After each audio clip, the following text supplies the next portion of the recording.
What's going on, guys? So we have an interesting project today. So we had the truck in the garage and realized that there was a small leak coming from the gas tank, and it was dripping out in more of like a tar kind of consistency more than fuel itself. So we decided we need to work on it. This truck has two fuel tanks. It has one here in the back and it has one here up front. The rear fuel tank is the one that we're needing to drain right now so we can work on it. And I believe it's a plastic fuel tank. So we're in the process of getting as much fuel out. Fuel looks pretty varnished. It doesn't look like it's fresh fuel, even though my dad put 5 gallons of fresh fuel in it when he got the truck. And then the other thing that's kind of interesting is as we were trying to siphon the fuel out, there's this kind of white gunky paint substance that is lining the fuel fill. And not exactly sure what it is, if it was some type of sabotage in the past, but every time we'd put the siphon hose down in there, it'd come back kind of caked in this stuff, and it smells just like paint. And it looks like it's kind of a white paint too. So again, not sure what happened in a previous life with this truck and if somebody was trying to hurt it.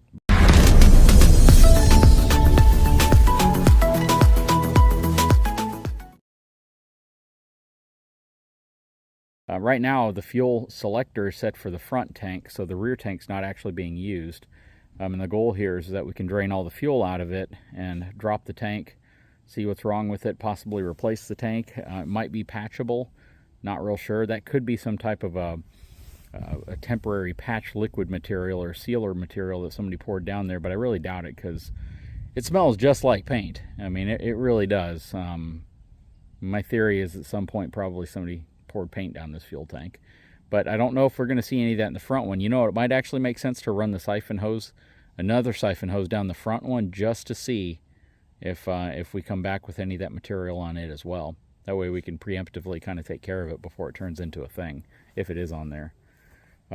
Seems as if there's probably going to be more than 5 gallons of fuel in here, because we're at about the halfway mark on this fuel can. We brought another fuel can out here as well just to kind of see.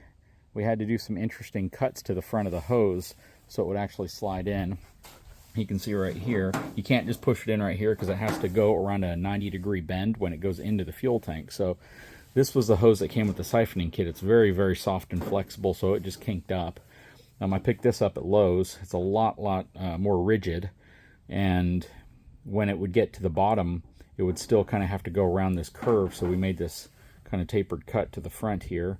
But then we also experienced our own kink at about the halfway point on this hose as well, right here. So this hose ended up kinking up on us. Actually, this hose was kinked right there when we got it. So we just cut another piece out of the larger hose itself that did not have a kink, and my father kind of pushed it in there and worked it in until it made its way around that 90-degree bend. And as you can see, we're cooking with fuel now, so we should be able to get all this fuel out of here. It's coming out slowly, but it is definitely coming out. I mean, does that look varnished to me or to you as well? Or it's hard to say. I can't tell. A lot of gas nowadays looks pretty clear, but who knows? There could be some gas vendor that has some sort of a dye to identify the difference between gas and diesel or something. I'm guessing there's probably some residual fuel in there, and that's probably what Yes, we're seeing is I'm just sure a there mixture. was. Yeah. I'm sure there was. Okay, well, we're going to continue to siphon it out, and what we'll find out, honestly, is once we get to the, the point of this one filling up when we move it to the next one, that, well, you put 5 gallons in, so obviously there's more than 5 if it fills up more than that. The other challenge we're going to have, though, is that we won't be able to seat the siphon directly against the fuel because you really want it to be cut off like this so you can make sure that it's in as much fuel as possible. But because we had to taper the end of it like this to get around that curve, there's a much greater likelihood that it's not going to be in the fuel the entire time. So we'll find out, but so far this is where we're at. Got other projects too. We're gonna working on the doors pretty soon, the dash, the lights, brakes.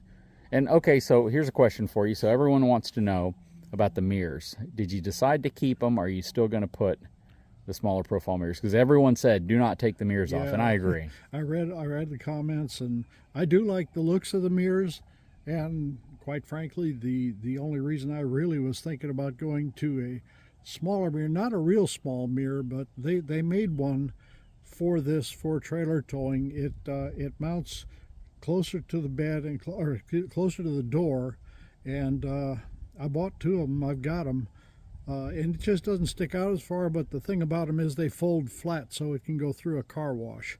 Right now, these mirrors won't let me go through a car wash. I have to wash it all by hand. Pity. That's Sorry. sad. But so the question ultimately is once we put the other mirror up to the side and people see what it looks like, they might also change their impressions. Now, are the mirrors that you got, are they original to like an F100 or this series of truck? Yes, they're OEM replicas. Okay, well that's good.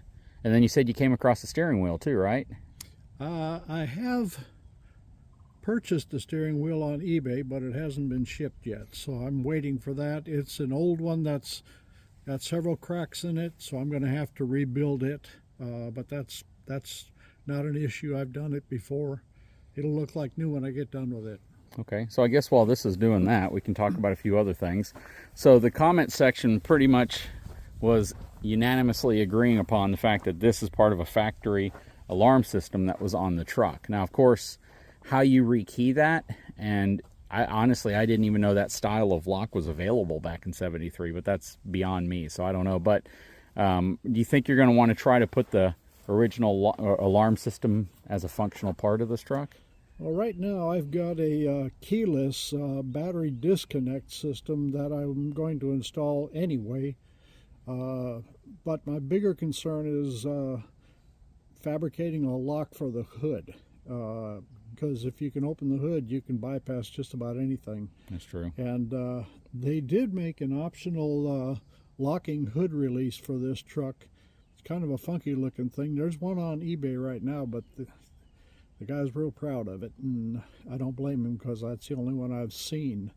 But I want to come up with a way to at least disable the pull handle on the outside so that I can just open the hood from inside the truck only. Okay, make it a little more modernized in terms of accessing it. Yes. All right. Well, we're going to see if we need to switch the fuel cans out here, and we'll be right back. Okay, so one other thing that we did while we were out here is my father noticed that the wiring to the sending unit on the rear fuel tank was disconnected. Let me show you what's going on here. So, dual tanks, and this is kind of cool, so you can switch from your auxiliary tank to your main tank up here with this switch. And on the auxiliary tank, right now it's showing pretty low until I put the key in and turn it on, but on the main tank it was showing all the way empty. So when we were under here trying to explore what was going on with this leak, my father said he noticed that the cable was disconnected from the sending unit, and we just shorted across it right now, and the fuel gauge went all the way to full for the main tank. So that's good news. Just have to figure out again if the sending unit's bad or not. But it may be gunked up with whatever was on the side of that tank. That's what I'm thinking is if the location of the sending unit makes it really awkward. You can't really get your fingers on the cable to plug it into the sending unit because it has to be rotated to match the pins on the sending unit. And there's a piece of frame that goes across right where it needs to, where you need to get your hand to put the thing on. Of course. So right now it's still hanging there. I haven't been able to get it on quickly. I'm sure once I get under there and play with it a while, we'll be able to get it plugged into the tank. But we're having the tank completely empty now, so it's not going to tell us anything. Well, it'll tell us the tank is empty, hopefully. That may give us a hint that the sending unit is still okay. I think I'm hoping the fuel leak that we found, the little bitty leak, is just going to be a dried out O-ring around the sending unit clamp. And that'll be the first thing we do when we get the tank out. Before we clean it, we'll go ahead and check the O-rings, pull the sending unit out so we have good access to the tank itself, and then clean it out real well with solvent or probably with gasoline or diesel. And the way I plan to do that is just take some gravel, some river rock type gravel, and put a couple of cups of it down into the tank, and then just put some cleaning solution in there and shake it around, and then dump it all out, obviously, and rinse it thoroughly, and then put a new sending unit in it, or just put a new O-ring if the old sending unit is working. Once we get it out, we can verify that it works or not just by connecting it and moving it manually. Yep. Well, that'll be a fun project. At this point, looks like we have at least maybe 7 gallons worth of fuel that have been emptied out. So definitely more than what my father put in the tank to just drive it around, or at least to test it out. So looks like we're getting to a point here where we may be just about empty. There it is. So we're going to keep moving the hose around inside there a little bit and checking it, because depending on how the hose is positioned in there, it's going to really let us know how much fuel it's able to vacuum out.